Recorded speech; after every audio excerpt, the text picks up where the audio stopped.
रायजोफोर बिटिसि सरकारा पर्बजरा हालामनि मिथिंगायारि खैफोदजों खहा खालामजानाय एबा न' बां सिमफायजानाय सुबुंफोरनो अनसुंथाइ हैदों।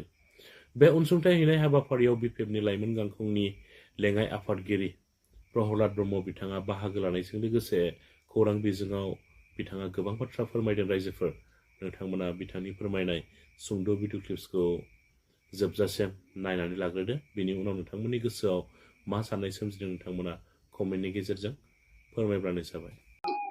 खोब दुखुनांथाव जाथाय थांनाय 21 तारिख बैसागु बरायखांनायनि उनावहाय दिनै माने बारदै सिख्ला सिमब्रे सिमब्रा दिनै फैनानै जोंनि माखासे न'खर नैबे 20तासो न'खरनि न'फोरखौ दिनै धंस खालामलांदों। गासिबो न'आ बायजोबदों, थिंफ्रा उरायलांजोबदों। दुखुनांथाव आरो सासे गथ'खौ माने बिफाङाव बोखोलांलायनाय बेबादि मोनसे दुखुनांथाव बेहाय बारदै सिख्लानि सिमब्रे सिमब्रा बारनायाव जानानै थांदों। दा जोङो बिटिसि सरखारनिफ्राय बिथांमोनखौ नायनो फैदों, लोगोसे बिथांमोननि दुखुनि समाव जों दुखु लाफैदों। जे नेचारेल केलामिटि बा प्राकृतिक दुर्जग बेखौ रावबो हमथानो हाया। दा हिउमेनिटि हिसाबै जों अनलायनानै थानांगौ। दा ओंखायनो बिथांमोननि दुखुनि समावहाय दिनै बिथांमोननि न' बायलांनाय, बिथांमोननि थोरसि लथा डेमेज जालांजोब्बाय, न' थिंफोर उरायलांजोब्बाय, देबजोब्बाय। ओंखायनो बिथांमोननो जोङो एसे अनसुंथाइ होफैदों। दिनै न' टेम्परारि बानायनानै थानो थाखाय त्रिपाल होफैदों। दिनै थोरसि लथा साराय जों होफैदों।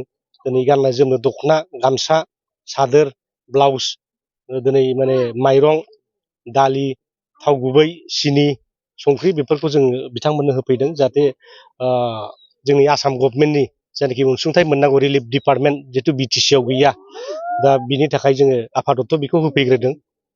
सरखारनि फैसा मोननांगौ सम लायो, रिपर्ट लिरबाय, सार्कोल अफिसारा गावनो निजे फैदों। दा बिथाङा गावनि रिपर्टखौ फाथायहरजोब्बाय।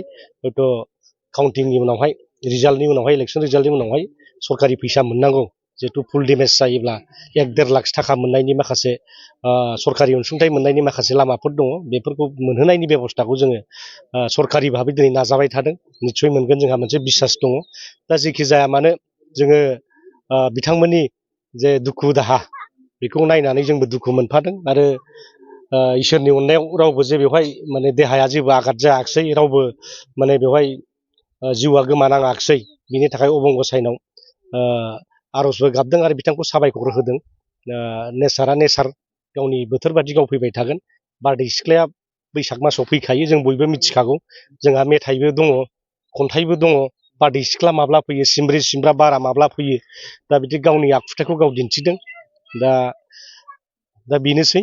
दा जोङो रायजो राजाफोरखौ खावलायदों सिन्था खालामनो नाङा। सरकारनि जे मोननांगौ अनसुंथाइ बेखौ जेरैखि जाया थाब मोनहोनो थाखाय जोङो बिटिसि सरकारनिफ्राय नाजाबाय थागोन।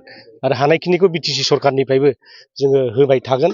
दा बेखिनि बाथ्राखौ आं रायजोफोरनो जनायबाय आरो बेजोंनो जाहाथे गोजोनथ'यो बेखौनो खावलायबाय। बे जायगायावनो गुबुन दाबसे जायगा दंबावो? बे गुबुन मोनसे जायगा दंबावो होनदों। दा बेवहायबो जों नायगोन। दिनैहाय बे पर्बजरा ओनसोलावनो दिनै बांसिन डेमेज जानायखौ जों नुनो मोनदों। आरो ओरै सा ओनसोलाव दिनै बे खैला मैला आमथेखाथिंजायबो बिथिंबो जादों। बेखौबो जों गाबोन नायनायनि बेब'स्थाखौ लादों। गाबोन नङाबा समफोर जेखिजाया जोङो रायजोफोरनि दुख सुखखौ जोङो नायदिंगोन। आरो बेवहायबो सरकारि भाबै मोननांगौ जे अनसुंथाइफोर बेखौ मोनहोनायनि बेब'स्थाखौ जों लागोन।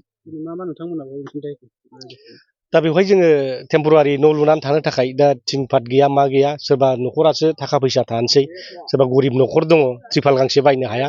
ओंखायनो जोङो टेम्परारि न' लुनो थाखाय दिनै त्रिपाल होफैबाय, थोरसि लथा होफैबाय, गाननाय जोमनाय दख'ना, गामसा, फालि, ब्लाउस जों बेखौ होफैदों। संख्रि बानलु होफैदों, थाव गुबै, माइरं, जाहाथे बिथांमोना बेखौ जानानै जाहाथे गावबागाव मावनांगौ खामानिफोरखौ मावनानै लानो हायो, खेथि बाथि खालामनो हायो, गथ'फोरखौ फरायसालियाव थिनहरनो हायो।